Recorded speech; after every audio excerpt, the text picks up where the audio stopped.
আসসালামু আলাইকুম। ছাদ ঢালাই দেওয়ার আগে আমরা যে পাইপ ফিটিং করি ছাদে, আমি এই কাজটি করেছি 3-4 পাইপ দিয়ে। এখানে আমি 3-4 পাইপ দিয়ে কাজটি করছি। সার্কুলার বক্সের সাথে 3-4 পাইপ সার্কুলার বক্স জয়েন করছি। আঠার মাধ্যমে সার্কুলার বক্সে যারা 3-4 পাইপ ইলেকট্রিক কাজ করেন তারা সতর্ক থাকবেন। অবশ্যই আপনারা যারা ইলেকট্রিক কাজ করেন সার্কুলার বক্সে আঠা দিয়ে 3-4 জয়েন দেওয়া এর সাথে বা সার্কুলার বক্সের সাথে আঠা ব্যবহার করে জয়েন করবেন। ডালার সময় করলে আপনাদের কাজ সম্ভাবনা থাকবে না, মজবুত হবে।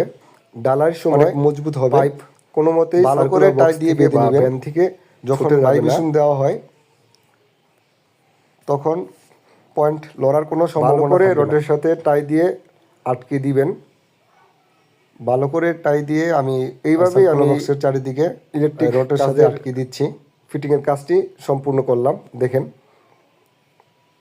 ভিডিওটা ভালো লাগলে অবশ্যই চ্যানেলটি সাবস্ক্রাইব করবেন, ইউটিউব চ্যানেলটি সাবস্ক্রাইব করবেন। এই কাজটি করেছি ভিডিওটি দেখার জন্য আপনাদের সকলকে জানাই ধন্যবাদ। ভালো থাকবেন, আল্লাহ হাফেজ। ভিডিওটা দেখার জন্য আপনাদের সকলকে জানাই ধন্যবাদ। ভালো থাকবেন, আল্লাহ হাফেজ।